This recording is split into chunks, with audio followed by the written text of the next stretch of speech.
की तुम्हाला बसता येत नाही, तुम्ही कसं बसू शकता, आम्ही आमदार आहेत. मग तुम्ही जसे आमदार आहेत ना तसे जुचंद्र भागातला मी आमदार आहे. कारण लोकांच्या दारादार चुलीपर्यंत घुसणारा मनुष्य मी. लोकांना वोटिंग मी मागितले, तुम्ही नाही मागितली. म्हणजे परिस्थिती खराब झाली असते. मी मार खायचा बाकी राहिलो, नाहीतर माझी पण राख कधीच झाली असते. तर पूर्ण विरोध होता की मला हे आमदार पसंत नाही आहे. साखर म्हणतात ना, डोक्यावर बर्फ ठेवला, साखर थोडी खाली आणि शांत राहिलो आणि त्यांच्या प्रचाराचा नारळ मीच तोडला. वोटिंग मिळाली ती स्नेहा दुबेला नाही, मोदींच्या मुळे. ते स्नेहा दुबे जरी भविष्यात 10 वेळा जरी उभ्या राहिल्या स्वतंत्र, येऊ शकत नाही. स्वतःचं कर्तृत्व काय नाही, स्वतः कर्तृत्व बघा, स्वतःसाठी काय नाही. फक्त परंतु व्यासपीठावर नाव काढताना ती माझ्या नावाचा कधी उल्लेख करत नव्हते.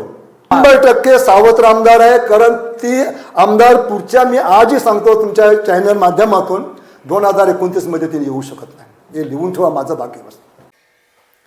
जय शिवराय मित्रांनो, मी अमोल परब, चॅनल पार्टनर विशाल म्हात्रेसह पूर्ण टीमच्या वतीने तुम्हा सर्वांचं स्वागत करतो.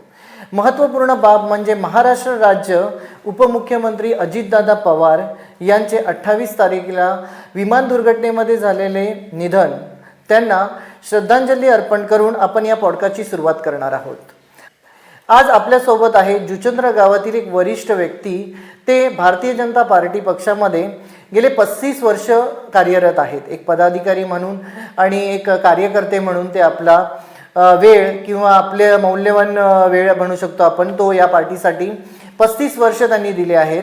महत्त्वपूर्ण बाब अशी की ज्यावेळी महानगरपालिकेच्या निवडणुका अनाऊन्स झाल्या, त्यानंतर ज्यावेळी अधिकृत उमेदवारांच्या घोषणा जेव्हा झाल्या, त्यावेळी या व्यक्तीची एक व्हिडिओ खूप मोठ्या प्रमाणात व्हायरल झाली होती.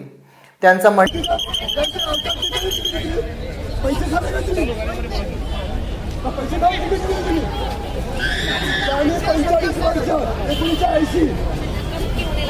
आणीबाणीनंतर माझ्या आयुष्यात मी बर्बाद झालो. मी काय झालं म्हणजे काय, का तुम्ही आम्हाला फसवलं.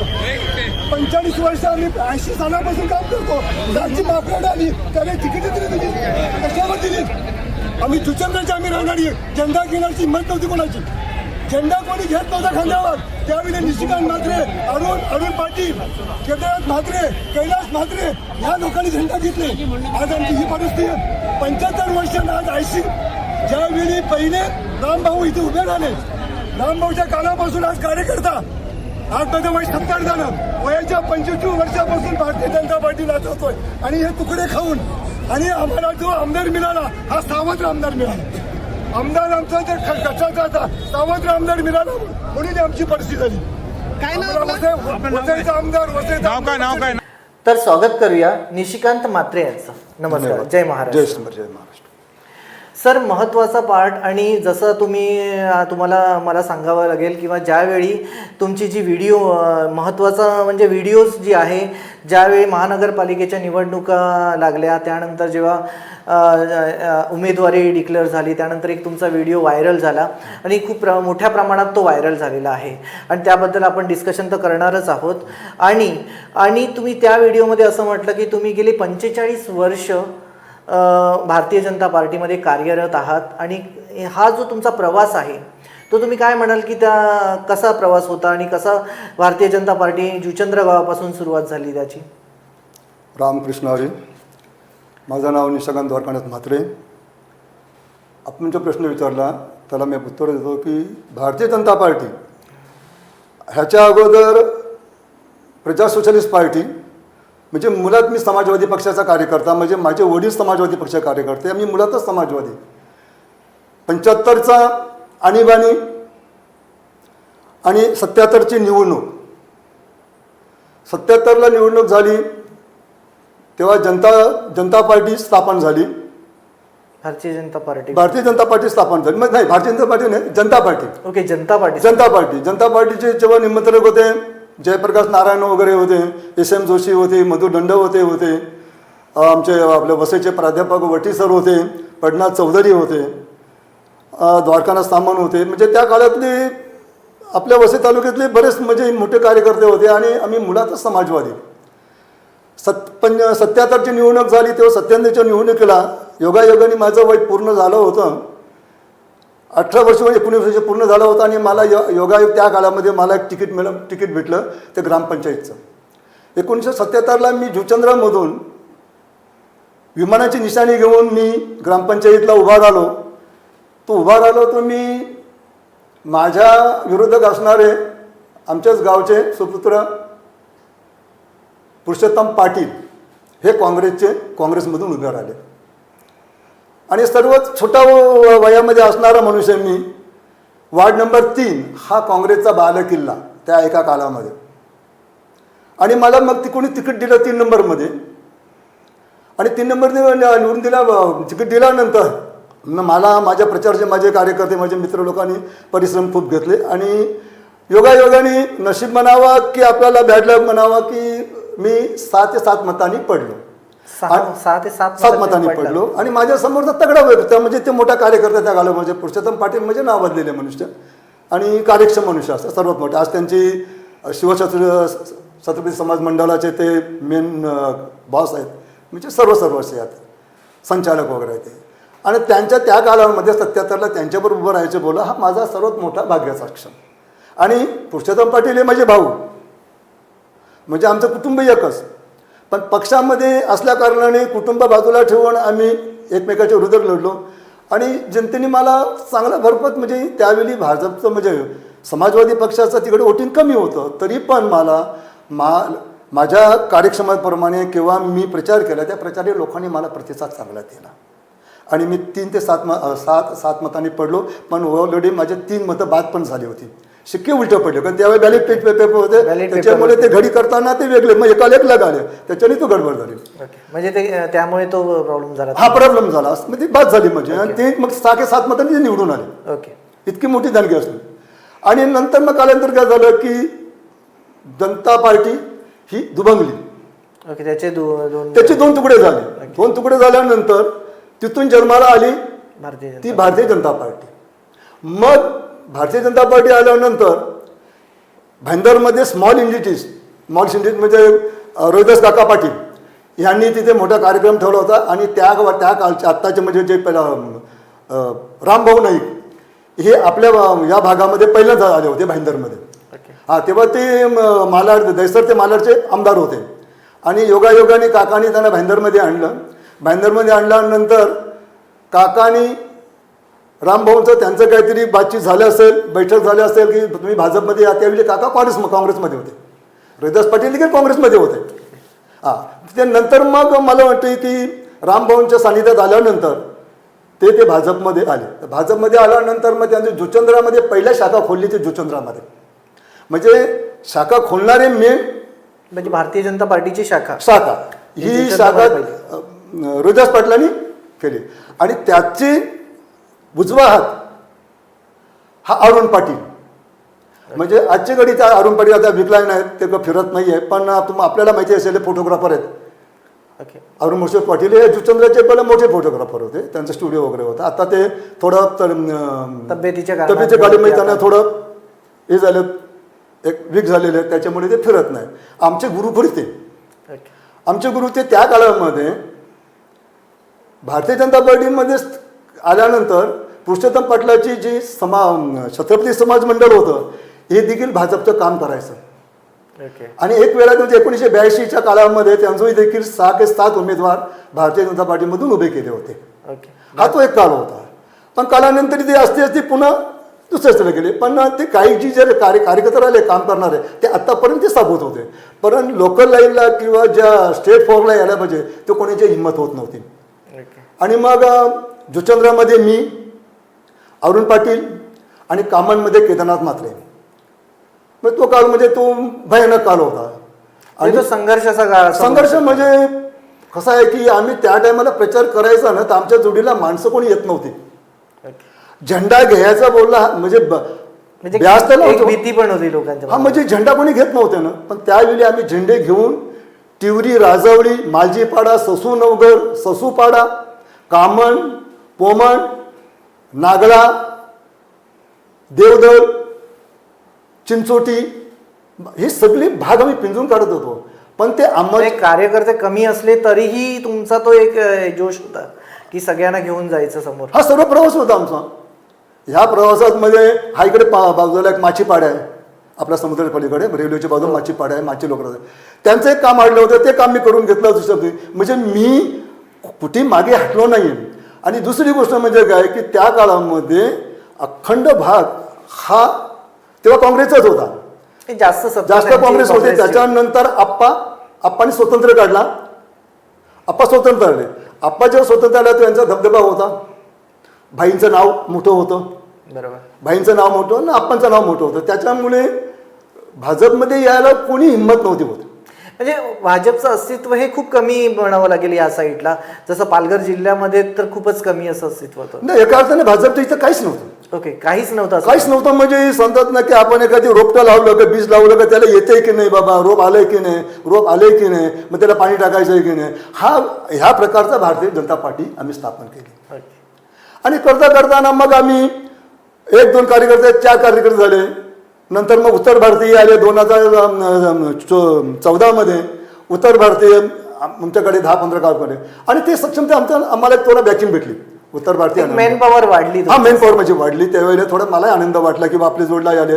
आणि ते जे होते ते जे भाजपमध्ये जे आले उत्तर भारतीय या संघाची निगडीत होते, RSSची निगडीत असते. मग ते आम्हाला ते ओपनमध्ये सांगितलं की हम RSS वाले ऐसे बात है, हम ऐसे बीजेपी करता है, या कोई बीजेपी का कोई नहीं, लेकिन आपका नाम सुना तो हम लोग आपके साथ आए. म्हणजे ठीक आहे, आप आ गए, म्हणजे धन्यवाद. मैं खुशी हो गया बरं. मग त्यांना मी जवळ घेण्याचा प्रयत्न केला. ते 14 पासून माझ्याकडे ऑलरेडी राहायचे. म्हणजे इथे जे 14 पर्यंत आले त्यांची नावं आपण सांगू शकतो की कोण आहेत? तुम्हाला असं वाटतं की ते उत्तर भारतीय कोण? हा, उत्तर भारतीय म्हणजे माझ्या अरुण यादव आहे, त्याच्यानंतर प्रमोद तिवारी आहे, धर्मेंद्र मिश्रा आहे, आणि असे आणि सर्वांची नावं येत नाही, पण हे जे आहेत व्यक्ती ते तुमच्या बरोबर जुळले, जमा झाली. त्याच्यानंतर आमच्याकडे तसं कामांमध्ये जर बापाण्यामध्ये म्हटलं, चिंचोटीमध्ये तर जित सिंग म्हणून आहे. हा, कामांमध्ये म्हणजे कामांमध्ये म्हटलं तर केदारनाथ म्हात्रे, त्यांच्या जोडीला रमाकांत पंडित होते, ते आता देवासी आहेत. म्हणजे ते सक्रिय करते, त्यांना ती एवढी बॅकिंग होती. बरोबर, ती 5-7 लोकांची ती तेवढीच लोकांची टीम, माझी 4 लोकांची टीम, आम्ही एकत्र यायचं आणि ते काम करायचं आणि एक भारतीय जनता पार्टीचं काम करायला. परंतु आमच्यावर दबाव म्हणजे कधी कधी तर सत्य सांगायचं बोललं तर 2009ला माझं मर्डर झालं असतं. ओके, एवढी गोष्ट. 2009ला म्हणजे 2009 मध्ये भारतीय जनता पार्टीमधून विवेक पंडितांना उभं केलं, जन आंदोलन स्थापन केलं. जन स्थापन केल्यानंतर एक आमची मिटिंग झाली कामांमध्ये आणि त्या मिटिंगमधून फॉर्म्युला तयार झाला. त्या जन आंदोलनामध्ये आमचे भारतीय जनता पार्टीचे जर सक्षम कार्यकर्ते होते, श्याम पाटकर, कीर्तने, त्याच्यानंतर सुरेश जोशी, प्रज्ञा कुलकर्णी, असे म्हणजे, आणि राजन नाईक जे आताचे आमदार आहेत, हे आप्पा देखील त्या याच्यामध्ये होते. त्याच्यानंतर चंद्रकांत पाटील शिरूरला राहतात, ते आता नाही देवत, ते पण याच्यामध्ये गेले. हा, म्हणजे आपला करोनामध्ये ते निघून गेले. हां, ते आधी बॅकफूटला होते. त्याच्यानंतर म्हणजे असे जे कार्यकर्ते ते मोजके कार्यकर्ते होते भाजपमध्ये. ज्या मिटिंगला आम्ही एखादी मिटिंग घेतली तर आम्हाला रात्री येताना भारी पडायचं का कसं द्या, पडून देवायची कृपा होती की पूर्वजांची का पुण्य असेल, आप्पाच्या लोकांनी आम्हाला कोणी हात नाही लावला.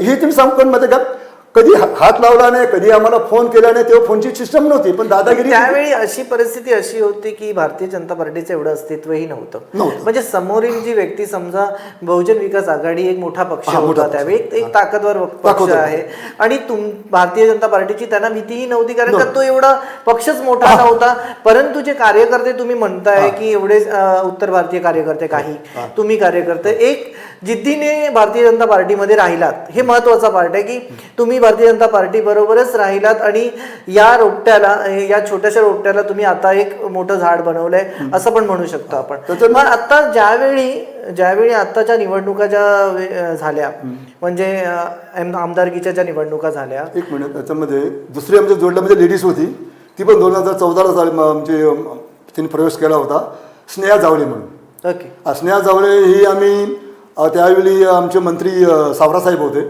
सावरासाहेबांच्या सानिध्यात त्यांच्या ऑफिसवर घरी जाऊन त्या मॅडमनी प्रवेश आमच्या समोर केला होता. म्हणजे एक त्यांना म्हणजे तुम्ही ते ऍड झालंय ऍड झाली एक मला एक तीच बेनिफिट भेटला. बरोबर, एक चांगला बेनिफिट. आणि ते पण साईटवर येणार आहे. स्नेहा दुबे पण एकदम ऍक्टिव्ह आहे, परंतु तिलाही देखील मागे मागे टाकण्याचा प्रयत्न केला, कारण एखादी मनुष्य पुढे जातो, पण आम्ही तिला नेहमी पुढे नेण्याचा प्रयत्न केला. तर आता जेव्हा ह्या निवडणुका झाल्या, आमदारकीच्या ज्या निवडणुका झाल्या, तुम्हाला भारतीय जनता पार्टीला हे भरघोस यश मिळालं असं म्हणूया आपण. दोन्हीही आमदार आपले इथले निवडून आले जसं तुम्ही म्हणताय. आणि आताची जी स्थिती आहे, भारतीय जनता पार्टी 20 वर्ष आधी आणि आत्ताची जी भारतीय जनता पार्टी, याच्यामध्ये तुम्हाला काय फरक वाटतो का, की त्यांची जी तत्त्व आहेत की सेमच आहेत? आता तुम्ही दोन म्हणजे जसं म्हणाल की माननीय अटल बिहारी वाजपेयी यांनाही तुम्ही ऐकलं असेल, आणि आता जे माननीय नरेंद्र मोदीजी आहेत, आपले पंतप्रधान आहेत, की त्यांचेही तुम्ही भाषणं ऐकता किंवा त्यांची काम करण्याची पद्धत तुम्हाला माहीत. तुम्हाला काय वाटतं यांच्यामध्ये काय फरक वाटतो का तुम्हाला, की सेम वाटतं? कसं आहे की अटल बिहारी वाजपेयींचं जे सरकार होतं आणि जेव्हा ते 4.5 पावणे 5 वर्ष जेव्हा प्रधानमंत्री होते, त्यांची कारकिर्दीतला काम करण्याची क्षमता, आता मोदींची काम करण्याची पद्धत फॉरवर्ड म्हणजे कुठे काही हे नाही. त्यांचं एक आहे की कार्यकर्ता सक्षम पुढे घ्यायला पाहिजे. परंतु झालंय काय, अगोदरचे आमचे जे मंत्री वगैरे जे ज्यावेळेस म्हणजे पहिल्यांदाच रामभाऊ इकडे उभे राहिले, त्यांना उत्तर मुंबई ते पालघर आपली लोकसभा होती. आता असं काही 2 विभाग झाले. त्यावेळी गोरेगाव ते पालघर विभाग असा, आणि त्यावेळी 1980च्या काळामध्ये रामभाऊ उभे राहिले. रामभाऊ मृणालताईच्या नंतर रामभाऊनी पुन्हा सीट काढली भारतीय जनता पार्टी म्हणून. रामभाऊंची कार्य करण्याची पद्धत, कार्यकर्त्याला जवळ घेण्याची पद्धत, कार्यकर्ता नर्वस होऊ नये म्हणून त्यांच्याकडे ॲक्टिव्हिटी भरपूर असायच्या. परंतु रामभाऊंचं असं की समोरच्या कार्यकर्त्याला कधी ते नर्वस देत नव्हते. कार्यकर्ता सक्षम व्हायला पाहिजे हे रामभाऊंचं म्हणणं होतं. आजी आहेत, हयात आहेत, आजी ते आम्हाला चांगलं ओळखतात. ते आजी आमच्या काही विचारतात की आपले जुने कार्यकर्ते कोण आहेत का गेलेत. पण आम्ही अटल बिहारी वाजपेयींचं जे काही स्टेटमेंट ऐकलेलं आहे, त्यांचे जे विचार ऐकलेले आहेत, लालकृष्ण अडवाणींचे विचार ऐकलेले आहेत, रामभाऊंचे विचार ऐकलेले आहेत, ते आमच्या डोकीमध्ये आहे ना, आज तेच राहतं की ते कार्यकर्त्यांचा सक्षम होते. तो कार्यकर्ता ते आमचे मंत्री ते आवडतात. आणि आज आम्ही जे टिकून आम्ही जो राहिलो भारतीय जनता पार्टी टिकून, आज पण याला जमिनीवर होते का, तर ह्या व्यक्तींच्या विचाराने, त्यांची विचारसरणी आमच्या पुण्यात घेतली. राहिला प्रश्न काय की 2025च्या काळामध्ये 2009ला 24-25 आणि 2009ला विवेक पंडितांनी निवडून दिलं. मी बरोबर, त्याने निवडून दिल्यानंतर त्यांनी एक बाजू अशी घेतली की त्यावेळी मी उपोषणला बसलो या आपल्या ब्रिजसाठी नायगावच्या. माझं 3 दिवसाचं उपोषण होतं, अमर उपोषण होतं. त्यावेळी त्यांना मी निमंत्रण द्यायला गेलो, पण त्यांनी त्यावेळी तो खडसर भाषा वापरली की तुम्हाला बसता येत नाही, तुम्ही कसं बसू शकता, आम्ही आमदार आहेत. मग त्यांना मी डाक बंगल्यावर बसायला कोर्टाच्या बाजूला, तिथले आमदार होते म्हणून तुम्हाला अवॉइड केलं असेल की तुम्ही बसू नका किंवा काय. ना ते झालं. परंतु मी त्यांना म्हटलो की तुम्हाला येऊन 90 दिवस झाले, माझा संघर्ष अगोदरपासून आहे का हा ब्रिज व्हायला पाहिजे.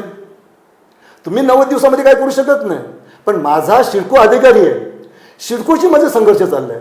मी उपोषणला मी बसणार आहे 2 तारखेला आणि तुम्हाला यायला पाहिजे. त्यांनी काय सांगितलं की मी येऊ शकत नाही. तर मी म्हटलं ठीक आहे, तुम्ही येऊ शकत नसताल पण ठीक आहे. जर त्यांचा 90 दिवसाचा जो कालावधी होता असं तुम्ही म्हणताय, हो. मग तुम्ही त्यांच्याकडे निवेदन दिलं का? किंवा आता समजा तुम्ही उपोषणाला बसणार आहात, आता नवनिर्वाचित आमदार आहेत ते म्हणा, तर तुम्ही त्यांच्याकडे पहिलं निवेदन कोणतं दिलं का की ह्याचा पाठपुरावा तुम्ही करणार आहात का? तर करणार तर किती दिवसामध्ये होऊ शकतं? मग त्यानंतर तुम्ही उपोषणाचा निर्णय का नाही घेतला? नाही, कसं होतं की आमचा पाठपुरावा अगोदरचा होता की केदारनाथ मात्रेने आमचा पाठपुरावा अगोदर पाहून होता की आम्हाला शिडकोकडनं होतं, शिडकोंची उत्तरं बरोबर मिळाली नाही. आणि ज्यावेळी मी पुढची धावपळ केली तेव्हा ते शिडको अधिकारी मला बोलले उद्याला येऊन तुम्हाला लेटर वगैरे घेऊन जा, कामाला सुरू होतं. मी त्यांना म्हटलं तसं नको, आता मी उपोषणला बसणार आहे. मी त्यांना पोलीस स्टेशनला सोडून दिलं होतं, सर्वांना केलं, परमिशन परमिशन कायदेशीर केलं होतं. आणि आत्ताचे आमचे आमदार ज्यांनी निवडून दिलेत त्यांना निमंत्रण केलेलं आहे की बाबा रे की मी उपोषणाला बसणार आहे, तुमचं सहकार्य हवं आहे. आणि त्यांनी ते क्लिअर सांगितलं की बाबा रे तुमचा याच्यात कुठलाच विषय नाही आहे, आम्ही तुमच्या विरुद्ध बसलो नाहीये, तुमच्या विरोधात नाही नाही असं तर हे तुमचं पण- 90 दिवसाचं कारागीर आहे. आणि पहिली गोष्ट म्हटले त्यांना मी एकच बोललो का तुम्ही जसे आमदार आहेत ना तसे जुचंद्र भागातला मी आमदार आहे. कारण लोकांच्या दारादार चुलीपर्यंत घुसणारा मनुष्य मी, लोकांना वोटिंग मी मागितले, तुम्ही नाही मागितली, म्हणून आणि त्यांच्या प्रश्नांनाही तोंड तुम्हाला द्यावं लागतं. हा तर मला होतं ते मला माझ्या जनतेसाठी करायचं आहे, स्वतःच्या स्वास्थ्यासाठी काय मागितलं नाही आहे. बरोबर आहे. आणि तिथून तो संघर्ष तो परत झाला आणि तिथून सुरुवात झाली. आम्ही त्याच्यानंतर 2014 ते गेले. 2014 आप्पा आले, पण आप्पा अगोदर पण उभे का राहिले नाही. आप्पांना माहिती आहे की हा संघर्ष होता 2019ला जन आंदोलन, आणि त्यावेळी आप्पा जर उभे राहिले असते ना आप्पाची परिस्थिती खराब झाली असते. जेव्हा आपला मानकर साहेबांना, नारायण मानकर साहेबांना जी वोटिंग मिळाली की 16,000 ते वोटिंग जे पडले, आप्पा जास्त वोटांनी पडले असते. कारण मानकर हे आमच्या समाजातून आले, त्याच्यामुळे लोकांनी त्यांना फॉरवर्ड केलं, त्यांना मतं दिली असं हा मतं म्हणायचं. दिली. आणि मग आम्ही पक्ष आणि सर्व पक्ष एकत्र आलो. शिवसेना एकत्र आली, भारतीय जनता पार्टी आणि श्रमजीवी संघटना, ही संघटनेच्या माध्यमातून विवेकपंडितांनी निवडून दिलं. आणि तिथून त्या कार्यकर्त्यांना दाखवल्यानंतर मग त्यांचा ते विचारसरणी आम्हाला पटली नाही. मग केदारनाथ म्हात्रे आणि निष्कांत म्हात्रे म्हणजे मी स्वतः आम्ही असते बाहेर झालो. आम्हाला त्यांचं पटलं नाही आणि त्यांच्या ह्याच्यामध्ये बसायचं. अजून एक असा महत्त्वाचा मुद्दा असा येतो की भारतीय जनता पार्टी ला तुम्ही पाहताय आणि त्याच्याबरोबर ती कामही करताय, पण महाराष्ट्रामध्ये असं दिसून येतं की 2 मोठे जे पक्ष भारतीय जनता पार्टीने फोडले असं चित्र महाराष्ट्रात आहे. तुम्हाला असं वाटतं की ते भारतीय जनता पार्टीने फोडले असं, की राष्ट्रवादी काँग्रेस आणि शिवसेना या 2 पक्षांचे 4 पक्ष हे भारतीय जनता पार्टीने केले असा आरोप केला जातो आणि हे सर्वस्वित आहे आणि तुम्हालाही त्याची कल्पना आहे, त्याबद्दल तुम्ही काय म्हणाल? कसं आहे का, आता मी जरी वयाने असेल किंवा पक्षाने तरी पण मी सांगू इच्छितो की ज्यावेळी महाराष्ट्रामध्ये आपण एकत्र लढलो, शिवसेना भाजपा युती म्हणून, जनतेने मॅन्डेट दिलं ते आपल्याला युती म्हणून निवडून दिलं. मान्य आहे. जसं तुम्ही म्हणाल की जनादेश जो आहे की जो शिवसेना आणि भारतीय जनता पार्टीला मिळून मिळाला असा आहे, परंतु त्यानंतर काही गोष्टी घडल्या आणि शिवसेनेमधून माननीय उद्धव बाळासाहेब ठाकरे चीफ मिनिस्टर किंवा मुख्यमंत्री बनले. या सगळ्या गोष्टी झाल्याच्या नंतर त्या गोष्टी समजा तुम्ही म्हणताय की त्यामुळे तुम्ही ते कृत्य केलं किंवा तुमच्या पक्षाने गोष्टी घडून आणल्या असं म्हणायचं असेल तर मग राष्ट्रवादी काँग्रेस पक्षाचं काय? नाही, कसं माहिती आहे की अक्षरशः आताचे काय बोलले की उद्धव साहेब काय बोलतात की आम्हाला अमित शहानी सांगितलं होतं की बाबा बंद दाराआड चर्चा झाली. कसं असते, आता परमेश्वराला माहीत, भगवंत ते आहेत, अमित शहा दिल्लीमध्ये आहेत, बरोबर आहे. त्याबद्दल आपण काही बोलू शकत ठाकरे नाही. साहेब आज महाराष्ट्रात आहेत, ते पक्ष. कारण ज्यावेळी बाळासाहेब जे होते, बाळासाहेब ठाकरे जुचंद्रमध्ये येऊन गेले, बरोबर, 66 साली स्थापना झाली शिवसेनेची. आणि मला वाटतं 66च्या काळी 4 ते 5 वर्षांनंतर 68-69ला बाळासाहेब ठाकरे जुचंद्रमध्ये पहिलं पाऊल जुचंद्रमध्ये त्यांचं, आणि जुचंद्रमध्ये दत्त मंदिर. माझा प्रश्न विचारण्याचा उद्देश असा होता की तुम्ही 45 वर्ष आहात आणि तुम्ही 45 वर्षामध्ये खूप मोठे मोठे भारतीय जनता पार्टीचे नेते मंडळींची भाषण आणि त्याचं काम करण्याची पद्धत पाहिली आहे. आणि आत्ताचे जे नेते आहेत आणि या 4 वर्षामध्ये जे भारतीय जनता पार्टीने किंवा असं म्हणूया की त्यांच्यावर जो आरोप केला गेला की हे 2 मोठे पक्ष फोडून त्यानंतर एक सत्ता स्थापन करून ह्या सगळ्या गोष्टी घडल्या, आणि त्यानंतर भारतीय जनता पार्टीमध्ये असे काही नेते आले की त्यांच्यावर भ्रष्टाचाराचे आरोप होते आणि इथे आल्याच्या नंतर आता त्यांच्यावर कोणतीही कारवाई होत नाही. या सगळ्या गोष्टी असं चित्र दिसून येतं. मग त्याबद्दल तुम्ही काय म्हणाल की आताचे जे नेते आहेत ते कशा पद्धतीने काम करत आहेत आणि पहिले जे नेते होते ते कशा पद्धतीने काम करत होते? आणि दुसरी गोष्ट म्हणजे एक बोलण्याची पद्धत किंवा एक नेता कोणत्या पद्धतीने बोलतोय किंवा एक धार्मिक तेढ निर्माण करण्याचा प्रयत्न करतोय किंवा एक असे उद्गार पण काढले जातात की मस्जिदमध्ये घुसून मारू, म्हणजे एक या सगळ्या गोष्टी आहेत जे भारतीय जनता पार्टीचे नेते उद्गारतात किंवा अजून एक कोणत्या धर्माबद्दल वाईट बोलणं किंवा ह्या सगळ्या गोष्टी ज्या आहेत त्याबद्दल तुम्ही काय म्हणता? ह्या 45 वर्षाचा जो अनुभव तुम्हाला वाटतो, मागील जे नेते आहेत त्यांच्या काम करण्याची पद्धत आणि आत्ताचे जे भारतीय जनता पार्टीचे नेते त्यांची काम करण्याची पद्धत काय वाटते तुम्हाला? कसं आहे की काही नव्याने पक्ष स्थापन असतात, काही पक्षाचा प्रोटोकॉल काही काहींना माहिती नसतो. आपण नवीन कुठल्या घरामध्ये गेलो तर मग थोडं आपल्याला किसलं वाढ नवीन असल्यामध्ये कसं आपल्याला वॉशमध्ये जायचं विचारलं तर कुठे जाऊ मी तर काही गोष्टी विचारल्या. एखादी नवीन पक्षात आल्यानंतर त्यांना तेच असं वाटते. परंतु भारतीय जनता पार्टी असं सर्व धर्म सर्व भाव, म्हणजे माझ्या काळाकडून बघतोय की त्यावेळी आमचे कॅथलिक देखील आमच्याकडे असं तुम्ही म्हणताय, पण दिसून चित्र वेगळं येतं. नाही कसं त्या काळामध्ये बघा केंद्रामध्ये देखील जॉर्ज फर्नांडिस साहेब होतेच उद्योग मंत्री त्या सत्याच्या काळामध्ये, आणि त्याच्यानंतर पण रेल्वे मंत्री होते. म्हणतो तो काळ आणि आताच्या काळामध्ये काय चेंजेस आले आहेत का असं तुम्हाला वाटतं? आताचं कसं आहे माहिती आहे का, आता जर एखाद्याला माईक भेटला तर त्याला असं वाटतं मला काहीतरी बोलावं आणि मी एकदा फेमस होऊन जावं, म्हणजे पुढे बोललेल्यानंतर बोलतो अरे मी चुकलो काय म्हणतात, बरोबर. मग ती आपण माफी. तर माझं म्हणजे तुम्हाला असं वाटतं की ती जी वक्तव्य आहे ती चुकीची आहे? काही 100% चुकी, कारण त्या काळातलं भारतीय जनता पार्टीची अशी वक्तव्य कोणी करतच नव्हते. भारतीय जनता पार्टी कसं आहे की एखाद्याला शांतपणे उत्तर देणं, मारामारीचा प्रश्न भारतीय जनता पार्टी कधी केला नाही. हा, ते एक इतिहास आहे त्या कारण इतिहासामध्ये. वाईट शिवी देणं आई बहिणीवरनं हा भाजपमध्ये कधीच नाही. आज आपण म्हटलं की देवाभाऊ अग्रेसिव्ह असं भारतीय जनता पार्टीचे नाही नेते नाही. त्यांनी वैचारिक मांडणी केली चांगली, आणि टीकाही करताना त्यांचे जे वक्तव्य होती ती एक चांगल्या पद्धतीने बोलणं किंवा एक भान ठेवणं, एक मर्यादा राहणं, ह्या सगळ्या गोष्टी इव्हन सगळ्या महाराष्ट्रात जसं म्हणतो की आपण माननीय यशवंतराव चव्हाण यांच्याकडून जे चालू झालेले संस्कार आहेत ते कुठेतरी गडबड झाली आहे ह्या आताचे जे नवीन नेते आहेत त्यांच्या वक्तव्यांमुळे दिसून येतं ना तुम्हाला? 100%. कारण काय असतं की तुम्हाला बोललो की आपण एखाद्याच्या नव्या घरात आलो की एखादी नवीन सून घरात येते. नवीन सून घरात आल्यानंतर कसं असते की सासू एकतर ती कडक असते, तिला काय सासूचा अंदाज नसते, आणि ती आपल्या काय ते करते. मग सासू बोलतो मी काय तुला सांगितली ते करत नाही का, अरे पण तू ज्या भाषेत आता बोललीस तिला त्याच भाषेत जर सांगितलंस बाबा रे असे तर चुकते तू असं कर. कारण म्हणजे तुमचे वरिष्ठ जे नेते आहेत त्यांनी हे सांगितलं पाहिजे त्यांना की तुम्ही कुठेतरी चुकताय. नाही सांगतात ना, बघा ज्यावेळी देवाभाऊंचं ते का तुम्ही स्टेटमेंट कधी एखादी निशिकांत मात्र काय बोला ते चांगलं ते त्यांचं व्यक्तिगत असेल, ते आमचं पक्षाचं नाही. बरोबर. देवाभाऊ काय सांगतात हा आमचा पक्षाचा अजेंडा नाही. महत्वाचा पाठ हाच आहे ना की वरिष्ठ नेत्यांना जेव्हा असा प्रश्न विचारला जातो की तुमचे नेत्यांनी हे वक्तव्य केलेलं आहे तर त्यांचं उत्तर सरळ सरळ असं आहे की ते वक्तव्य ते त्यांचं म्हणजे पक्षाचं वक्तव्य नसून ते त्यांनी स्वतःच्या मनाने दिलेले वक्तव्य आहे. त्याच्यामुळे म्हणजे त्यांची स्वतःची बोलण्याची पद्धत तशी आहे, त्यांची ती शैली तशी आहे. परंतु एखाद्या संघामध्ये तुम्ही आहात, भारतीय जनता पार्टीशी निगडीत आहात आणि भारतीय जनता पार्टीमध्ये काम करण्याची पद्धत, बोलण्याची पद्धत ही तुम्ही स्वीकारली पाहिजे असं वाटत नाही?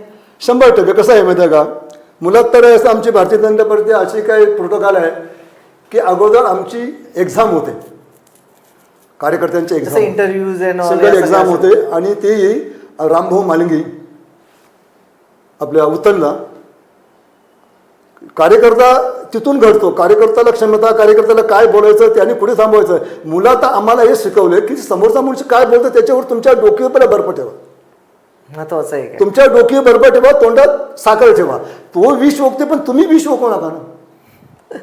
पण हे जे आता तुम्ही वक्तव्य बोलताय सगळं मान्य, पण आता ज्या नगरसेवक किंवा महानगरपालिकेच्या निवडणुका ज्या झाल्या आणि त्यावेळी तो एक तुमचा एक ॲग्रेसिव्ह जो रूप आम्हाला सगळ्यांना पाहायला मिळालं, आणि त्या व्हिडिओमध्ये तुम्ही खूप ॲग्रेसिव्ह दिसलात आणि असं वाटलं की मनाला कुठेतरी यांच्या ठेस लागलेली आहे अशा पद्धतीने तुम्ही आपलं व्यक्त झालात. इवन खासदार साहेब तुम्हाला थांबवायला आले तरीही तुम्ही थांबलात नाही. दुसरी गोष्ट म्हणजे ह्या सगळ्या गोष्टी घडल्या, तर तुम्हाला काय वाटतं तो एक प्रसंग काय कशामुळे घडला आणि तुम्ही काय असं आहे की त्याच्या अगोदर ज्यावेळी निवडणुका लागणार, दोन्ही अगोदर खासदारकी केली, खासदारकीला आम्ही चांगल्या याच्या निवडून आलो. बरोबर. आणि योगायोगाने भारतीय जनता पार्टी आमदार द्यायचं तर आमदाराची आमची कोर मिटिंग होती माणिपूर म्हणजे आपल्याला टेला सांगतात स्टेला, तिथे एक ऑफिस आहे, तिथे लक्षात स्टेला, येतं स्टेला. हां, तिथे एक मोठं हॉल आहे. त्या हॉलमध्ये आमच्या रात्रीची मीटिंग होती 8ची. त्या मिटिंगला आम्हाला सर्व कार्यकर्त्यांना सगळे जुने नवे कार्यकर्त्यांना बोलवलं होतं. आणि कार्यकर्त्यांना बोलवल्यानंतर असं झालं की तिकडे भारतीय जनता पार्टीचा आमदारची निवड होती, निवडायची उमेदवार निवडायचे. तर त्यावेळी आमच्याकडलं सक्षम कार्यकर्ता म्हणजे एकदम सक्रिय होता तर म्हणजे मनोज पाटील. हां, ते म्हणजे त्यांचं नाव आलं होतं जिकडे बॅनर करायचे आणि ते त्यांना तिकीट मिळेल असं या माध्यमातून ते आम्ही त्यांचाही प्रचार करतो की मनोज पाटील चांगले व्यक्ती असं आहे. तुम्हाला वाटतं की ती व्यक्ती पुढे येणार होती? हां, तर झालं काय की ज्यावेळेला मिटिंगला गेल्यानंतर आम्ही 450 कार्यकर्ते होतो, पूर्ण हॉल भरलं होतं. तिथे प्रत्येकाचे मनोगत आणि जेव्हा व्यासपीठावर समोर बसलो होतो, व्यासपीठासमोर मी बसलो होतो, तेव्हा मनोज पाटलांनी सांगितलं की असं असं आहे आणि आपल्याला या भागामध्ये आमदारकीचं आहे, तर स्नेहा दुबेचं नाव दिले. तर प्रत्येकाची प्रतिक्रिया तुम्ही काय सांगाल का? तर पहिल्यांदा मी सुटलो, कारण माझी डोक्यात चीड आली. मी चिड आली तिला. मी त्याने एवढंच बोललो की मला स्नेहा दुबेचा पूर्ण विरोध आहे. तुम्हाला स्वतःला म्हणून एक तुमचं स्वतःचं व्यक्ती मला विरोध याचं कारण काय? ज्या काळामध्ये 2009ला जिच्या वडिलांसाठी रात्रीचे दिवस केले, साखली उपोषणला मी 5 दिवस बसलो, अनेकांनी मार खाला, फक्त मी मार खायचा बाकी राहिलो, नंतर माझी पण राख कधीच झाली असते. पण दुर्दैवाने पूर्वजांची पुण्याई म्हणून मी आज वाईकडे आलो. आता त्यांचीच मुलगीला परत तुम्ही जर तिकीट देत असाल आणि त्या शिवसेनेमधून भारतीय जनता पार्टीमध्ये आलेले असं म्हणायचं, येतो मी तिकडे. मुळातच काय की तिला विरोध केल्यानंतर कारण माझा पूर्ण विरोध होता की मला हे आमदार पसंत नाही आहे. वैयक्तिकरित्या हा, वैयक्तिक पसंत नाही. मी मला आमदार पसंत नाही. त्याच्यानंतर मी कुठे निघायचं बंद पडलो. नंतर आमच्या कार्यकर्त्यांना एकदम मला फोन केला की नाही मात्र तुम्हाला निघालंच पाहिजे, तुम्ही सिनियर आहेत, असं काय करू नका, पक्षाचं प्रोटोकॉल आहे आपल्याला, दिलेलं मान्य करायचं आहे. मग ठीक आहे, पुन्हा आपलं थोडं साखर म्हणतात ना, डोक्यावर बर्फात ठेवला, साखर थोडी खाली आणि शांत राहिलो आणि त्यांच्या प्रचाराचा नारोल मीच तोडला. तिथे मान्य केलात की ठीक आहे आता आपण प्रचार आता यांचा करायचा, कारणच बघा शेवटी पक्षाचा प्रोटोकॉल आहे. बरोबर, ज्या जे पक्षाचे आदेश आहेत ते आता मानले पाहिजेत असं तुमचं सर्व मत. कारण पक्षासाठी रात्री आयुष्य दिवस काढलेले आहेत आणि तिथे आता थोडक्यासाठी गप्प बसून फायदा नाही. मग मी तिथे श्रीफळ वाढवलं, चंडिका मातेचं दर्शन घेतलं, तरी मी जवळ त्यांच्या गेलो नव्हतो. मी 2 पावलं लांबच होतो. पण माझ्या कार्यकर्त्याने मला जवळ बोलवून सांगितलं की तुम्हाला श्रीफळ तुम्हालाच वाढवायचं आहे. आणि तिथून सुरुवात केली. मी प्रचार सुरुवात केली, प्रचार केला. काही रात्रीच्या कुठे मिटिंगा घ्यायच्या होत्या, स्नेहा दुबेला घेऊन आणि मिटिंगा केल्या कुठल्या कार्यकर्त्यामध्ये जाऊन, आणि ती मतं कशी मिळतील आणि त्यांना निवडून आणायचं. मी त्यावेळी आश्वासन त्याने दिलं की कमीत कमी तुम्ही 3 ते 4 हजार मतांनी निवडून येणार.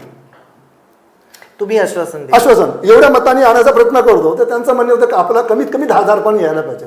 पण माझ्या माहितीप्रमाणे मी जो शब्द बोललो त्या शब्दापर्यंत 3,500 ते 4,000 मतांनी ते निवडून. माननीय स्नेहाताई दुबेंचं म्हणणं होतं की त्यांनी 10,000 मतांपर्यंत निवडून आलं पाहिजे, एवढं होतं. तर मग त्याप्रमाणे मी काम केलं. पण माझा अंदाज होता की मी ज्या भागात फिरत होतो, ज्या भागामध्ये इतके वर्ष काम करतो, जुचंद्रामध्ये किती वोटिंग मिळणार आहे, किती परिवर्तन होणार आहे, आणि जी वोटिंग मिळाली ती स्नेहा दुबेला नाही, मोदींच्या मुळे. आज जे आमदार जे निवडून आले, मोदीचा करिश्मा. तुम्ही सरळ असं म्हणा त्यांचं स्वतःचं काय कर्तृत्व नाही. ते स्नेहा दुबे जरी भविष्यात 10 वेळा जरी उभ्या राहिल्या स्वतंत्र, येऊ शकत नाही येऊ शकत. तुम्ही सरळ म्हणता की मोदीजींचा जो एक प्रभाव होता सगळ्यांचा, त्या लाटेमध्ये ते निवडून आले, त्यांचं स्वतःचं असं कर्तृत्व काय नाही असं म्हणतात. कर्तृत्व नाही, स्वतःचं कर्तृत्व काय नाही. स्वतःसाठी काय नाही, फक्त त्याने ती सीट दिल्यानंतर त्यांचं काहीतरी घेवाणदेवाण झालं असेल पक्षाच्या आतल्या याच्यामध्ये, बाबा तुम्हाला हे दिलं तर आमचं संघटनेची एवढी वोटिंग आहे ती आम्हाला तुम्हाला एका साईडला तो एक प्लस पॉईंट होता की श्रमजीवी संघटनेची त्यांना मतं मिळणारच होती. बरोबर आहे. आणि ती खरं म्हणजे मिळाली असंही म्हणू शकतो. मिळाली असते आणि मिळाली असेल दुसऱ्या आमदारांना त्याचा फायदा व्हावा. त्यांना जर देण्याचं काम होतं ना, त्याने नंतर ते विश्लेषण केलं, मिटिंगला विश्लेषण केलं, मला जी सीट दिली याचं कारण काय, आम्ही इथे अमुक ठिकाणी असं मदत करणार आहोत. मग ते माझ्या डोक्यात आलं का ठीक आहे चला आता इकडनं जर भरपाई जर माझ्या आमदारांना, जर माझ्या स्थानिक आमदार पूर्वीचे कार्यकर्ते आहेत त्यांना जर फायदा होत असेल तर मग प्रचार करायला हरकत नाही. बरोबर. म्हणजे तुम्ही दोन्ही साईडने विचार केला, सगळ्याच परिस्थितीचा विचार केला आणि मग ते तुम्ही पाऊल उचललात आणि तो एक नारळ तुम्ही फोडलात असं म्हणायचं. त्या गोष्टीचं आणि आताची जी गोष्ट घडली त्याचा काय संबंध असं म्हणतात? याचा संबंध आहे की जेव्हा जिकडे कार्यक्रम असायचे, स्नेहा पंडित यायची, सॉरी दुबे, आणि मग तिकडे मी पण असायचो. कधी कधी एका बाजूला मी बसलेलो असतो, परंतु व्यासपीठावर नाव काढताना ती माझ्या नावाचा कधी उल्लेख करत नव्हते. ओके. याचं कारण काय होतं, माझ्या डोक्यात होतं की ह्याने त्यांना मी जो विरोध केलेला आहे, पहिल्यांदा जो विरोध केला आहे तो त्यांच्या डोक्यामध्ये आहे आणि मी एका साईडला विसरून गेलाय. मी विसरून गेले आणि मी जेव्हा भाषण करतो व्यासपीठावरनं तेव्हा मी त्यांचं नाव चांगलं घेतो की स्नेहा दुबे ही आपल्या जो ह्या परिसरातली मुलगी आणि दुबे घराण्याची सून, संघर्ष दुबे घराण्याची सून. मी लोकांना कायच बसवत होतो, ती दुबे म्हणून तुम्ही बघू नका, स्नेहा पंडित ही आपल्या वसई तालुक्याची लेख आहे, तिला बघून वोटिंग करा. म्हणजे माझं स्टेटमेंट अगोदर कोणी केलं असेल तर त्याच्यामध्ये तेच निघालं होतं. मी जिकडे जिकडे तेच सांगत होतो, त्यांना दुबे म्हणून मी नाचवलं नाही. तुम्ही एक पंडित महाराष्ट्राची म्हणून बघा आणि वे पंडितची मुलगी म्हणून, आणि चला ठीक आहे, सक्रिय आहे, ती ग्रॅज्युएशन आहे, एक समजा एक वकील आहे, आपल्याला वाटतं चांगलं आहे म्हणून आपण तिचा प्रचार केला. मी ज्या वेळी एकत्र बरेच वेळा आलो, पण ते मला धुडकावायचा प्रयत्न केलेला आहे. माझ्याकडे बघण्याचा दृष्टिकोन वेगळा केला आणि तिथं माझ्या डोक्यात गेलं की ज्याच्यासाठी मी मेलो, ज्याच्यासाठी आपण एवढे कष्ट केले आणि प्रचार केला, त्या व्यक्तीने आपल्याबरोबर असं नाही वागलं. 15 दिवस मी 15 दिवस मला माझ्या घरातली माणसांनी मला ओरडायचे, मग हेड लागले का.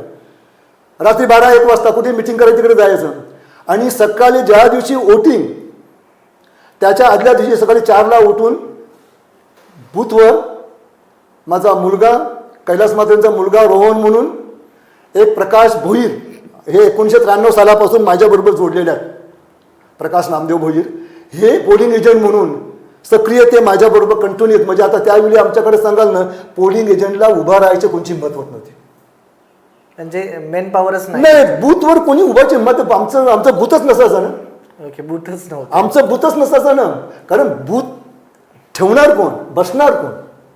तेवढी पोलिंग एजंट तेवढे मी निवडून करणे, तेवढेच माझा मुलगा, एक कैलास मात्रेंचा मुलगा रोहन मात्रे म्हणून, एक प्रकाश भोईर म्हणून आणि एक समीर शिटे म्हणून, असे 4-5 लोक हे कंटिन्यू बसायचे.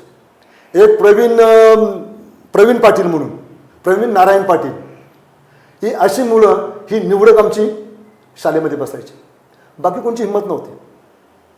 आणि मग तुम्ही सांगितलं का संघर्ष कसा झाला, माझ्या डोक्यात आलं की ही मला बॅग कुठल्या टाकते, कारण काय. हे तो पहिल्याचा विचारच ते होते की त्यांनी विरोध केला होता, त्यामुळेच एक महत्वाचा. दुसरी गोष्ट, इलेक्शनच्या वेळी तुमच्याकडे काय मी हात मागायला आलो नाही, बाबा इतकं रात्री फिरतोय का बाबा मॅडम, की बाबा मला तुम्ही काय देणार का खर्चाला. मी तुमच्याकडे भीकही मागितली नाही ना, तुमच्या दारात कधी आलोच नाहीये.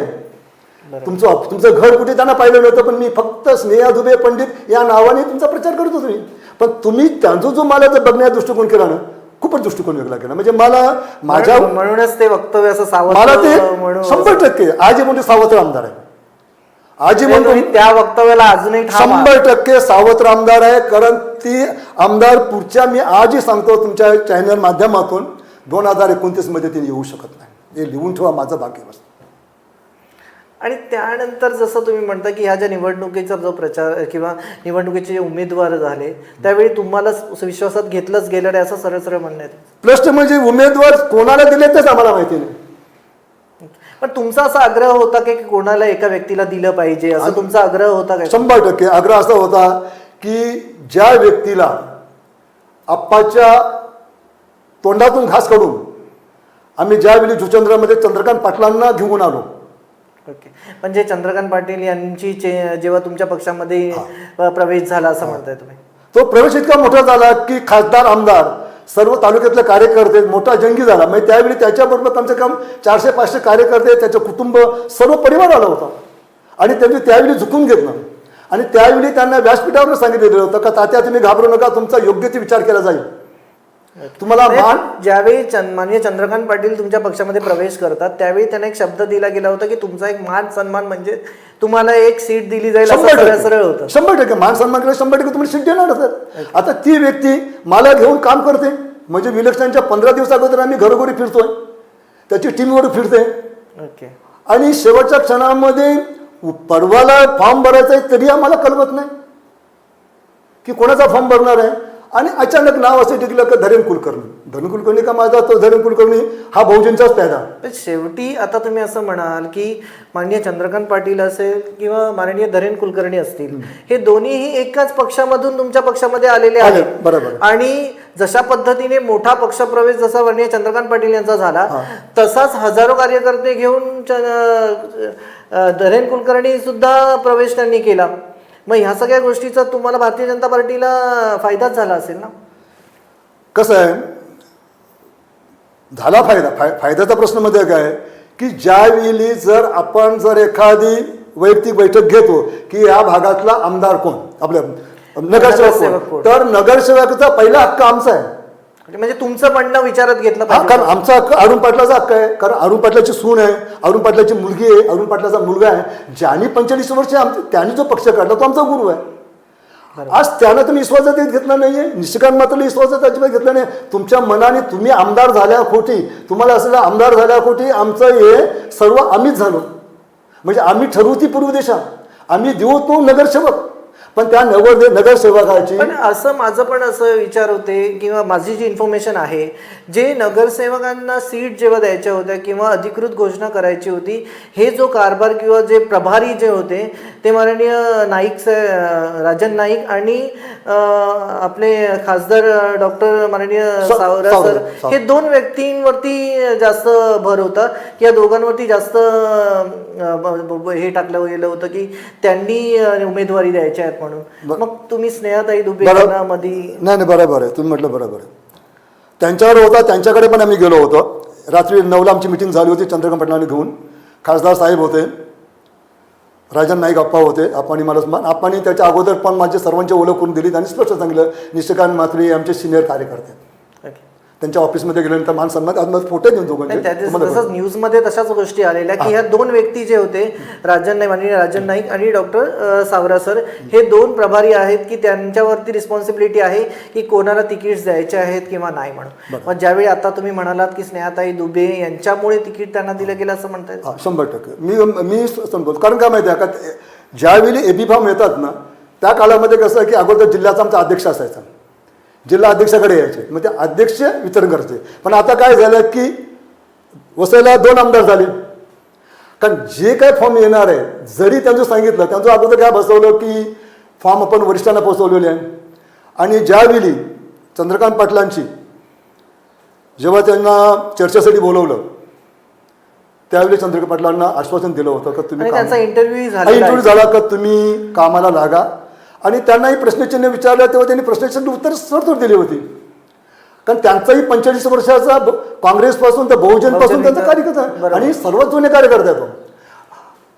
धरेन कुलकर्णीला तिकीट दिल्याबद्दल त्यातला माझा विचार होता. पण माझं मत काय की ज्या कार्यकर्त्याला, जो कार्यकर्ता सक्षमता आहे, ज्याची चारी बाजूला 13 गावामध्ये ज्याची प्रशंसा आहे, तुम्ही अशाला तिकीट देणार?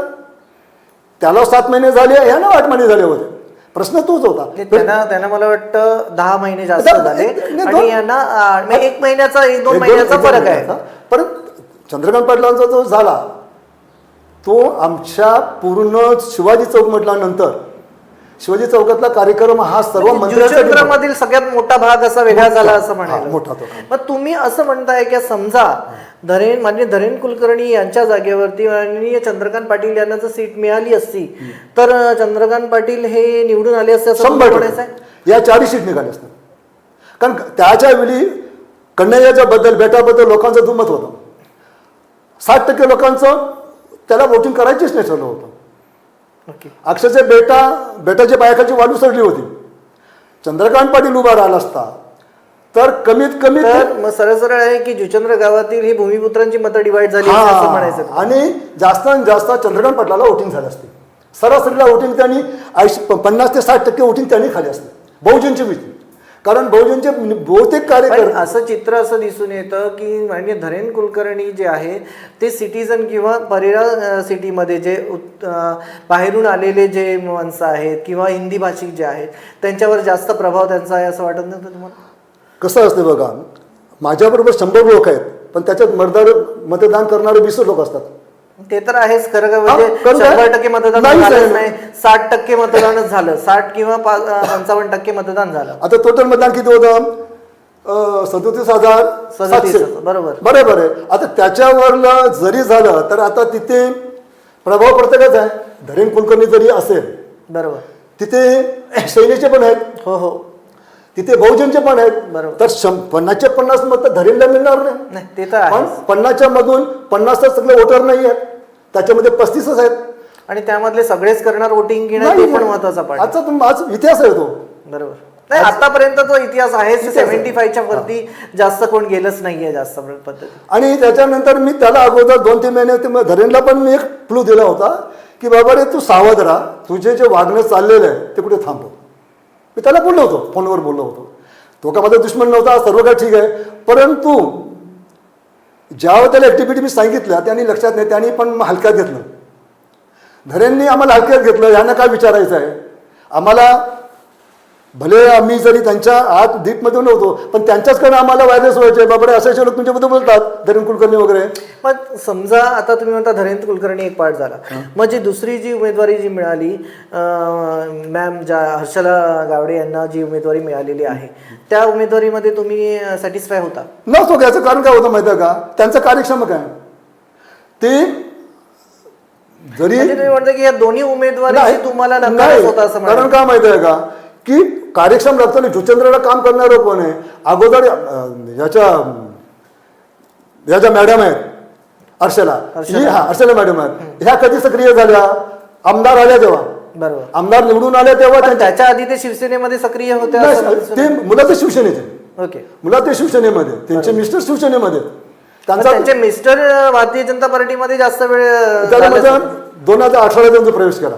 हो 2018 प्रवेश केला जेव्हा वनगासाहेब वारले. ओके. आणि नंतर मग गावी साहेबांना शीट दिली. गावी साहेबांना भाजपमध्ये घेऊन त्यांना ती शीट काढली. आणि तेव्हा ते अगोदर ऑलरेडी ते विवेक पंडितांचे म्हणजे स्नेहा दुबेचे ते इथे असं सगळ्या ह्या चर्चेमध्ये असं दिसून येतं की नायगाव पूर्व विभाग किंवा विभाग क्रमांक 27 मध्ये भारतीय जनता पार्टीमध्येच 2 गट पडले असं दिसून नाही येत. गटबाजी म्हणजे असं तुम्ही जसं म्हणता की तुम्ही की त्यांना नकार होता म्हणजे तुम्हाला ते जे उमेदवार आलेले ते एक्सेप्टच नव्हते. बरोबर. मग तुम्ही त्यांचं काम कसं करणार की तुम्ही केलंच नाही असं? मी 15 बाहेर नाही पडलो ना. ओके. तुम्ही त्यांचा प्रचार 15 दिवस मी ज्या दिवशी माझी स्टेटमेंट जी तुम्हाला दिली मी ज्यावेळी तुम्ही ऑनलाईन स्टेटमेंट त्याच्यानंतर मी माझं पूर्ण संयम शांत ठेवलं. मला कोणाचा प्रचार करायचा नाही कारण कार्यक्षमता नाही ना. मी कोणाकडे मत मागू. आता धरेन सांगा तर धरेनला मत द्या, तर माझ्यासारख्याने आयुष्य गमावलं, माझ्यासारख्याने त्याचा प्रचार काही याला मत द्या. मग माझ्या घरामध्ये माझा भाऊ नाही, माझी भाऊजाई नाही, माझी मुलगी नाही का, अरुण पाटलाची मुलगी नाही का, अरुण पाटलाचा मुलगा नाही का, मग आम्हाला का नाही तुम्ही शीट दिली? आम्ही जर सगळं हे डेव्हलपमेंट म्हणजे पाया आम्ही खोदलेला आहे. पाया मजबूत नसता तर कलच चढत नाही. मग असं सरळ असं दिसून येतं की तुम्ही असं म्हणताय की मग जे विद्यमान आमदार आहेत स्नेहाताई दुबे यांच्यामुळे धरेंद्र कुलकर्णी यांना सीट मिळाली. 100%. कारण त्याजू गणेश नगरमध्ये मी त्या कार्यक्रमात नव्हतो पण गणेश नगरमध्ये एक वक्तव्य केलं होतं की केंद्रामध्ये नरेंद्र आणि महाराष्ट्रात देवेंद्र आणि इथे धरेंद्र. तर ह्या गोष्टी त्यांना शोभला नाही. ओके. आमदार ही तुम्ही आमदार आहेत म्हणून सांगितलं त्यांना प्रोटोकॉल भाजपचा त्यांना 10 वर्ष शिकायला जातील. भारतीय जनता पार्टीची प्रसिद्धी घ्यायला भले ते आमदार असतील त्यांची जी काय शैली असेल त्यांच्या पुरता, पण भारतीय जनता पार्टीचा प्रोटोकॉल काय आहे, भारतीय जनता पार्टी कोणत्या पद्धतीने कार्य असं म्हणताय की त्यांच्याबरोबर यांची तुलना केली नाही पाहिजे होती असं सरळ म्हणतात. साहजिक प्रश्न.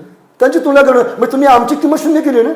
म्हणजे आम्हाला विश्वास तुम्ही एक शब्दाने घेतला आणि तुम्ही आम्हाला बॅकफुटला असे मारून दिले का लात मारून बाहेर काढलं पक्षातून. पक्षात तुम्ही का आलात? काय तुमचा पक्षाचा संबंध? पक्षासाठी तुम्ही काय रक्त सांडलेलं आहे? पक्षासाठी तुमचा काय त्याग आहे? पक्षात त्याग आमचा आहे. आमचं आयुष्यभर आम्ही सांगतात ना की ज्या टायमाला जे पुरण म्हणायचं ना की कुठे काय करताना म्हणजे लढायला जाताना तुळशीपत्र ठेवायचं, हे तुळशीपत्र घेऊन आम्ही भाजपमध्ये प्रवेश केला आहे ना.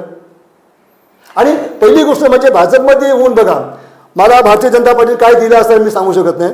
मला वसई तालुका उपाध्यक्ष दिलं, त्याच्यानंतर सरचिटणीस पद दिलं मला भाजपाचं, त्याच्यानंतर मला युवा अध्यक्ष दिलं, मला युवा मोर्चाचा युवाचा मला सचिव केला, त्याच्यानंतर मला 3 जिल्ह्याचं Bharatiya Janata party OBC cell Thane Palghar आणि वसई विरार 3 जिल्ह्याचा उपाध्यक्ष 5 वर्ष होतो. कारण आमच्याकडे 3 वर्ष म्हणजे एवढी सॉरी सगळी आमच्याकडे 3 वर्ष 5 वर्ष आमच्याकडे नाही 3 वर्षाचा आमच्याकडे 3 वर्ष कालावधी, 3 वर्षाचा 3 वर्षानंतर आणि 3 वर्षानंतर आणीबाणीच्या काळामध्ये मला ज्येष्ठ नागरिकांचं आलं ज्येष्ठ नागरिक आलं माझं पण ज्येष्ठ नागरिक त्यावेळेला आणीबाणी चालू झाली कुठे फिरायचं नाही म्हणजे तो माझा प्रोटोकॉल गेला माझा ओके. पक्षाने मला मान सन्मान दिला पक्षाने तुम्हाला खूप काही दिलं असं म्हणायचंय. मी आज तुमच्या स्टुडिओमध्ये आहे तर पक्षामुळे आहे मी. तेच तुम्ही आता ज्या पक्षाचा झेंडा घेऊन हो. किंवा तुम्ही जे घेऊन आलात महत्वाचं एक आहे की तुम्हाला त्या पक्षाने खूप काही दिलं आहे मान सन्मानही दिलाय परंतु ह्या निवडणुकीपुरतं तुमच्या मनाला थोडं लागलं आणि भविष्यात तर मला लागून गेले तर माझ्या मनातून ते उणीव भरून निघू शकत नाही कारण तुम्ही आम्हाला इस्रोतच काय घेतलं नाही जर आम्ही पक्ष चालवले जे त्यामुळे 2004 मध्ये रामभाऊंच्या रॅलीमध्ये कोणी निघत नव्हतं तर आम्ही टिवरी राजवलेपर्यंत आम्ही रामभाऊंच्या रॅलीमध्ये मी साईडला उभा आहे मी रामभाऊंचा प्रचार करताना 2004ला त्यावेळी मी स्वतः उभा आहे तिकडे सगळे ह्या सगळ्या गोष्टी आता तुम्ही झाल्या असं तुमच्या समोर ज्या प्रसंग आले आता सगळ्या निवडणुकाही झाल्या आहेत सगळ्या निवडणुकांचे निकालही तुमच्या समोर आहेत आणि 27 मध्ये एकही भारतीय जनता पार्टीचा उमेदवार नाही आता तुम्ही पुढे काय बघताय की नायगाव पूर्व विभागामध्ये जर तुम्हाला भारतीय जनता पार्टीला पुढे घेऊन जायचं असेल तर तुम्हाला असं वाटत नाही की एक नगरसेवक असला पाहिजे की जो भारतीय जनता पार्टीचं एक बोलतो ना की लोकप्रतिनिधित्व करेल आणि नायगावला पुढे घेऊन जाईल असं वाटतं तुम्हाला की जसं आता माझा म्हणण्याचा उद्देश असाच आहे की महानगरपालिकेच्या निवडणुका आता झालेल्या आहेत आणि स्वीकृत म्हणून 4 नगरसेवक हे जे आहेत की वसई विरार महानगरपालिकेमधून भारतीय जनता पार्टीच्या पारड्यामध्ये पडणार आहेत मग तुम्हाला नाही वाटत की नायगावमधून एक अशी व्यक्ती ला स्वीकृतमधून एक नगरसेवक म्हणून असली पाहिजे आणि ती असल्याच्या नंतर तुम्ही एक चांगलं तुम्हाला पाठबळ मिळेल मी तर एवढं तुमच्या तुम्ही माध्यमातून सांगू शकतो की राजनाप्पांना आणि खासदार साहेबांना आज तर ते दिल्लीमध्ये असतील सावरा साहेबांना सांगतो की तुम्ही फक्त एक जर म्हटलं की ज्या माणसाने भाजपमध्ये प्रवेश आमचं कमल घेतलं छातीला लावलं त्याचा मी योग्य ते विचार करणार तर मी इतकंच म्हणेन आपल्या माध्यमातून आणि आप्पापर्यंत पोचावं राजन आप्पापर्यंत का तुम्ही जर सुकृतमध्ये मला येतं की आज 40 सीट आहेत आणि आयुष्यातला मोठा यश आहे आमचं ते यश आहे आप्पाचं बरोबर ते जे यश आहे ते राजन आप्पाचं कारण त्यांचं सर्व सीट काढल्या 133 मध्ये सीट फक्त एकच वाढ निघाला बाकी सर्व गेले यांचा अहंकार याची दुसरी गोष्ट सांगतो याला अहंकार मी तुम्ही सांगितलं की तिकीटं कशी आली ते तिकीटं वाटली कोणी नवीन दुबे आता एका घरामध्ये 2 पक्ष आहेत एका घरामध्ये दोन पक्ष आता मला सांगा तुमच्या ऑफिसमध्ये यायचं बहुजनचं पण ऑफिस इकडे आहे ना भाजपचं इथे आता मी तुमच्याकडे काय बोलायचं तर बहुजनवाल्याला माहित पडणार आहे आता ते त्यांचं ऑफिस एकच आहे म्हणजे मांडणी एकच आहे तुमची बरोबर आहे म्हणजे तुम्ही डेकोरेशन गणपती केलेलं आहे पण कुठली पण मूर्ती शिरवायची लपत तिथेच बसवायची आहे म्हणजे याचा हा विषय झाला आणि त्यावेळी आता आज मला आता तो जर मी शब्द अगोदर बोलला असतो नवीन दुबेचा तर आज मला आलो आणि ते सांगायला पण पाहिजे की ज्यावेळी आम्ही चंद्रकांत पाटलासाठी रात्री 9 वाजले होते काहीतरी मला होते 24 की 23 तारीख होती आणि आम्हाला चंद्रकांत पाटील बोललं का म्हात्रे साहेब बघा तुम्ही जा आज असं होणार आहे तर तुम्ही जरा शांतपणे जा आणि मॅडमना सांगा तर मी त्यांना बोललो बघा मौली माझं कान हालत नाही मला माहिती आहे काय घडणार आहे ते पण त्याने दुखवायचं नाही त्यांना समज द्यायची आणि त्यांची इच्छा पूर्ण करते मी त्यांचा 2 मुलं एक राजेश आणि विक्रांत आणि त्याच्यापुढे 10 ते 15 मुलं आम्ही 4 गाड्या घेऊन गेलो तिकडे पोचल्यानंतर मी आज जायच्या अगोदरच राजेश आणि विक्रांत यायचं होतं म्हणून मला काय मुलं बोलली काका थांबा ते काकांची 2 मुलं येतात ना मग आपण नंतर एकत्र जाऊ तेवढ्याला स्नेहा दुबे तिकडे होत्या परंतु त्या गाडी बसून ताबडतोब बाहेर निघाल्या त्यांच्यासमोर मी होतो पण त्या थांबल्या नाही त्यांचं मला बघितलं असेल कारण गाडीच्या काचातून काच काही एवढी छोटी नसते तर दुर्बीन नाही चष्म्यातून माणसाला दिसते तर गाडी तर दिसणार आणि मात्र पण गाडी थांबवली नाही त्या बाहेर पडल्या त्याच्यानंतर ती मुलं ती आली तर मला म्हणते काका म्हणे काम करूया म्हणे आपण दोन्ही याला नवीन दिवाला भेटूया तर मी त्यांना बोलले त्याचा का मी त्यांना बोललो त्याचा माझा काही संबंध नाही आहे कारण तो माझ्या पक्षाचा मनुष्य नाही आहे बरोबर त्या पक्षाचा मनुष्य नसताना मी त्याचे नाही बोलू काका बोलू चला म्हणजे बातचीत झालेली आहे गेलो बसलो मी 5-7 10-15 मुलं होती ऑफिसमध्ये बसले त्यांनी आम्हाला सर्वांना बाहेर काढलं आता आतल्या ऑफिसमध्ये 50 माणसं बसतील एवढी जागा आहे पण त्यांनी काय केलं त्या मुलांना सर्वांना बाहेर आणलं तर मी पण बाहेर आलो एक स्टेजवर बसलो आम्ही स्टेजवर बसलो. नंतर मग त्यांनी सांगायला असं आहे तसं आहे, हे सगळं मुख्यमंत्र्याकडे सगळं ते AP फॉर्म पाठवलेले आहेत. तर माझ्या डोक्यात आलं, आयुष्यामध्ये असं कुठल्या महाराष्ट्र सगळं फॉर्म काय AP फॉर्म काय देवेंद्रजीकडे पाठवलेत का? काही ही शैली तुम्ही कोणाला आमच्यासारख्याला? तेव्हा मग माझं डोकं जरा झालं. त्यानंतर मी त्यांना बोलत थांबा मुलांना, पण मी विश्लेषण करतो थोडक्यात तुम्हाला.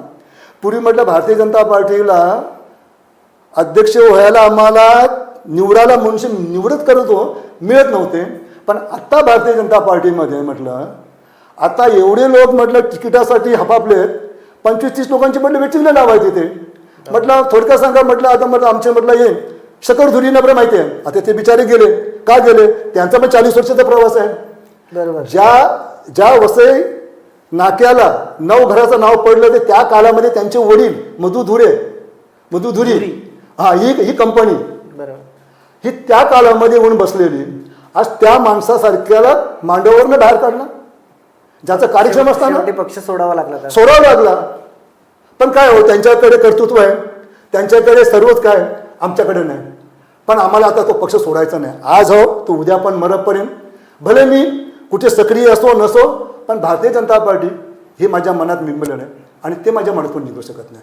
तर थोडक्यात सांगायचं, ती झाल्यानंतर ह्यानी याचा चंद्रकांत पाटलाचा एक नातेवाईक पोरगा आहे, त्याने सांगितलं का म्हणे मी 2 लोकांची नावं जी पाठवलेत त्याच्यामध्ये आमच्या तात्याचं नाव आहे की नाही लिस्टमध्ये.